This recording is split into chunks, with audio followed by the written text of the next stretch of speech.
Uh, Today I'm going to talk about uh, Git, GitHub runners, which is used for continuous integration and continuous deployment. Like we learned about Jenkins. Jenkins is also used for the same purpose, but the problem with Jenkins is we need to install a lot of plugins, and the build may take a lot of time, and if we if there are any build failures, we have to check for the other environments, what is the problem and all. The build might take a lot of time, and there need to be installed, a lot of plugins should be installed for Jenkins. And Jenkins is like third party tool. We have to check in our source code, and we integrate GitHub with webhooks to Jenkins. So to avoid all that process, there are other types of CI/CD tools, like this is GitHub runners, and there is also GitLab, which is similar but that has a different user interface. And there also it uses YAML files for the build process. Here also we'll use YAML files, with which is runner.yaml here, and it's by default in .github and uh, .github repository. So here is a sample project, and we can use like any type of instances, like Linux instance or Windows instance. So now we'll do using the Windows server. So let me launch an instance.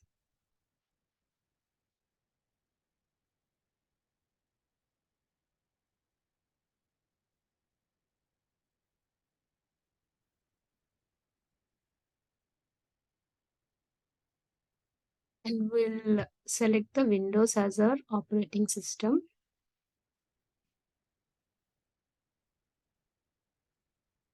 Use the key pair.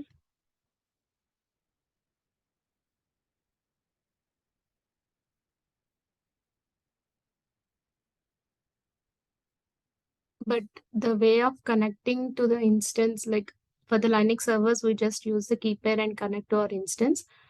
But here it's different. I'll show you how.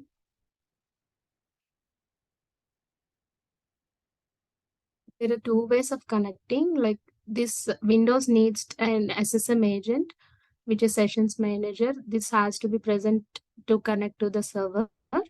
So we have to make that available. Just a minute, it might take some time. And also for the instance, for this Windows server, we need an IAM role, which has the following policies. I'll show you the role.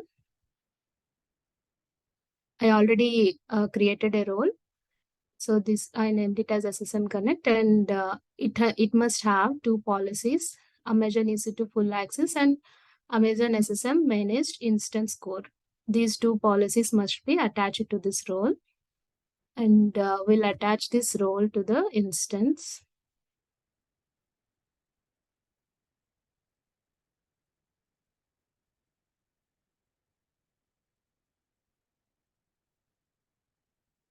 Have to select our role.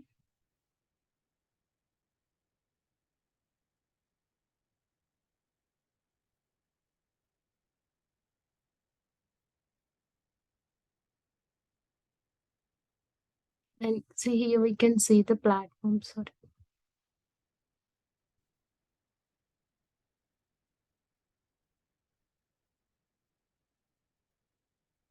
Here we can see the platform details as Windows. Okay. And let's try connecting to this instance. See, there are these two ways. This EC2 serial console is like for troubleshooting.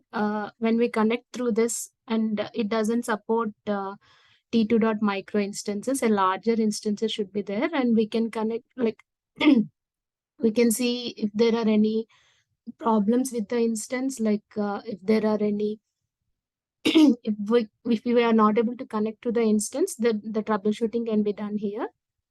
And the sessions manager is which our instance will be connected in the terminal. But see here, it is not enabled. So let's connect through this. Here we have to generate a password. So for that, we have to upload our key file. Okay, we have to upload this and we have to decrypt password. See here, our password is generated. And for this, we have to download a remote desktop file. It will be in our downloads folder.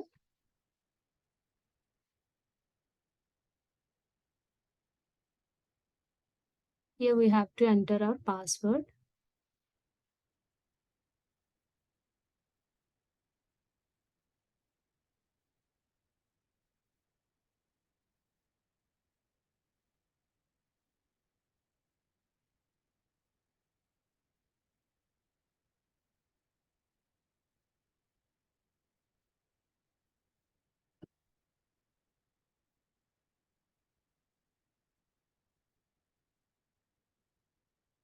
Are you able to see the screen? Yes, I can see it. Okay. This is our remote desktop where we are connected to our instance.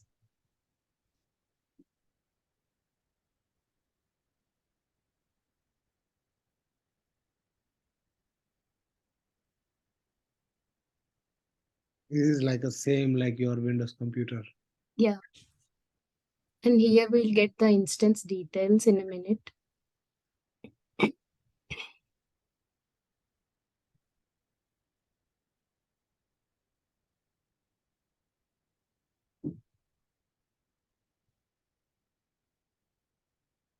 Yeah, these are our instance details. And here, let's search for services now.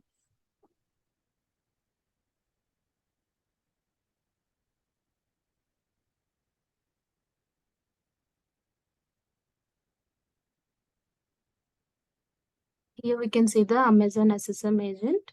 This is already running, but we have to just restart that so that it will be enabled for us to connect. Okay,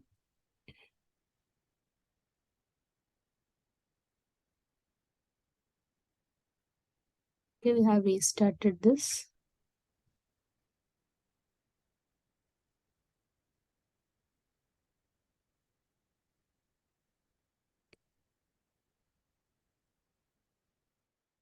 See, now you can see this connect is enabled. So we can connect through this.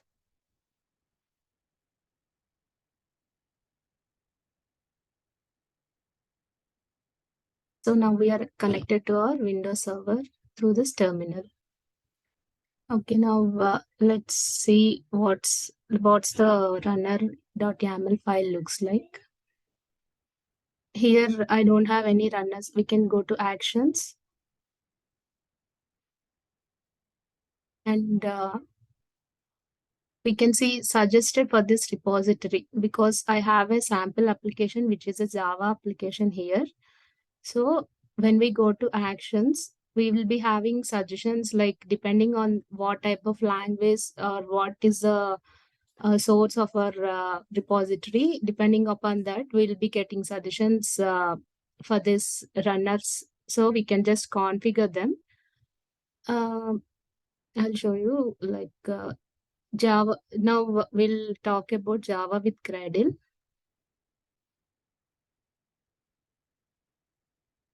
So this is the YAML file. Here it will be having jobs. We can also include, this is just a build job, and there might be also test jobs, etc. In this YAML file. And these are the events, like when we want our build to trigger. When we pushed, there is a push to the main branch. There is a pull request to the main or the master. Then the build will be triggered and we'll be having our builds running on the servers. Uh, so here we have to mention this runs on. I'll show you in the next later on. This is a label we give to our runner. We can, I'll show you this one. Whatever label we specify for the runner, that has to be mentioned here. So now let's set up our runner.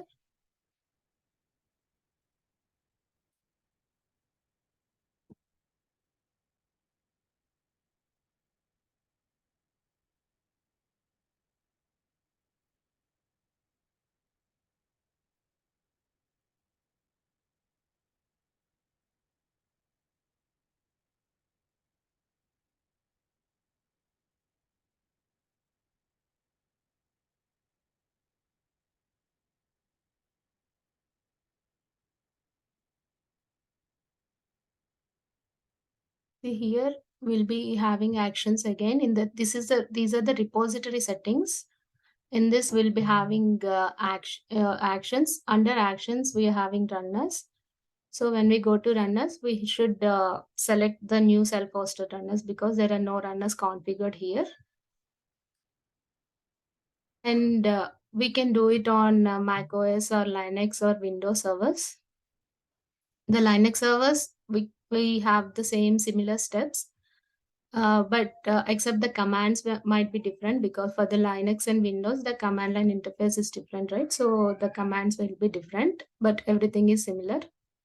So now as we set up a Windows server, let's see the commands for the Windows server. We'll try doing this. So the first command is making the directory and changing the directory. So let's do that.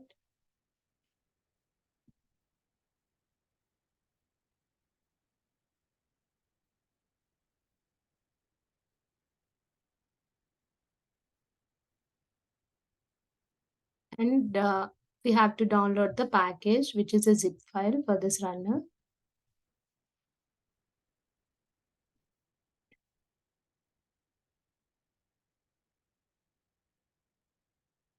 This may take some time. This command is just for validation, like for validation of the zip file what we downloaded. This is optional. You can skip this or you can even execute this. There is nothing changes with this.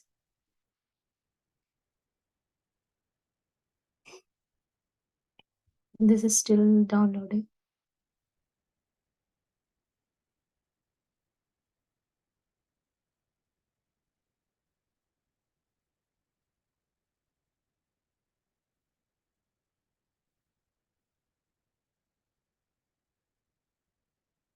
Okay, now we'll extract the zip file.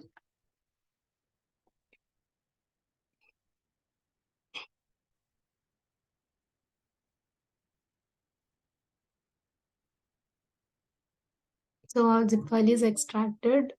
When I do ls, see we can see our zip file and config.cmd and run.cmd are the two files already which we got through this zip. When we unzipped it, we got these two files. So these two we are going to use in our later steps. This with this config.cmd we are going to configure the runner, and with this run.cmd we are going to execute and run the runners on this server.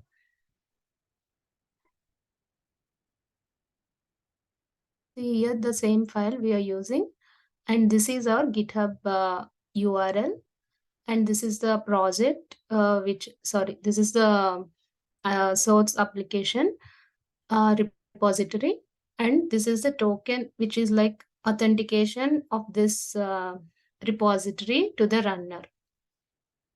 This is just for this repository, and if your source code is another repository, then it changes. This is only for this repository.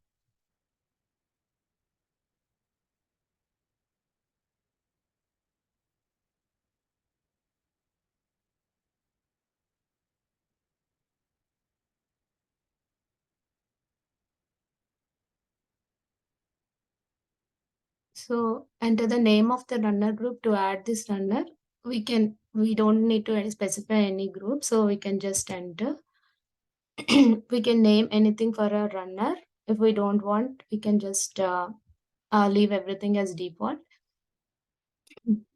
Sorry.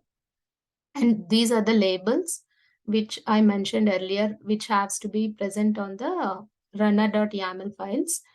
So this same label we'll be using for the YAML file also.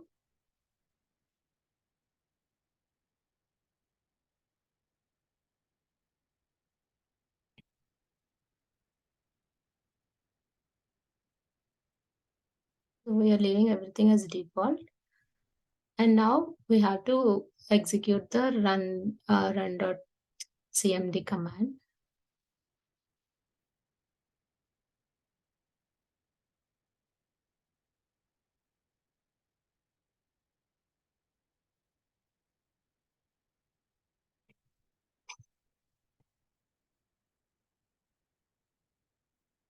Okay, now let's make changes here.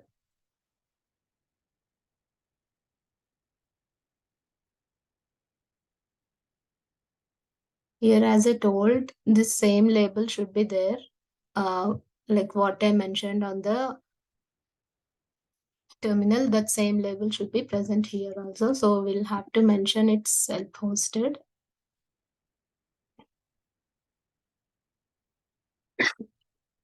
So now we are committing changes and this will trigger the build.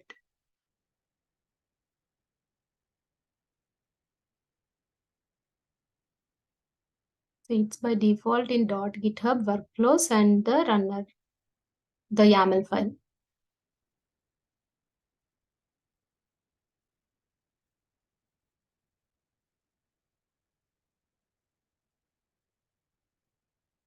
This run failed because we didn't mention the label. So this run was not succeeded. So this run is now in progress.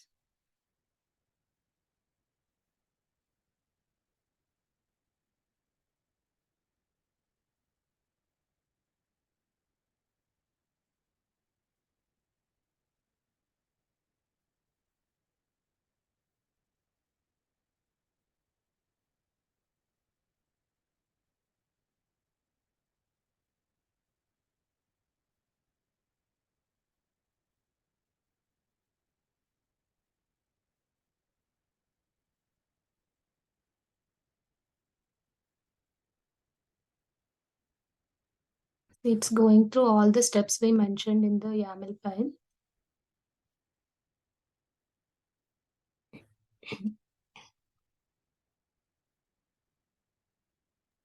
Open those steps, setup job. No, Okay. no. Yeah, in that logs only. In the logs, no. In the output, yeah. Okay. Open that setup job first, one by one. Yeah. Okay.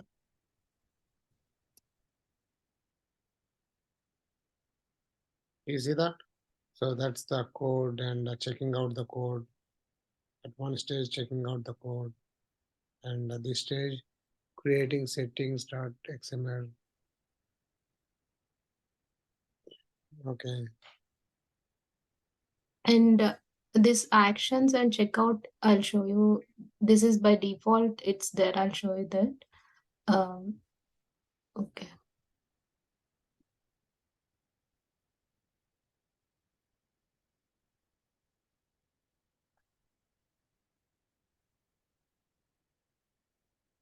When we see this, there is already, these are already set up like workflows.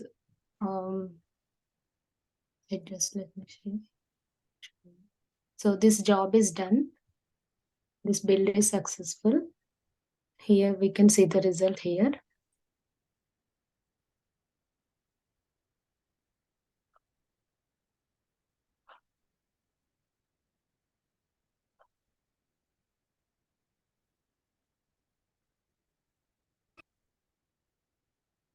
Here it's actions and checkout. So when we go to actions, there will be a checkout folder in that. So here is the checkout. This is where it is getting it, and the other one is the version. This is the version. And again here in actions, setup Java is also set, like it's preset. There will be, if it is Python, it is setup Python.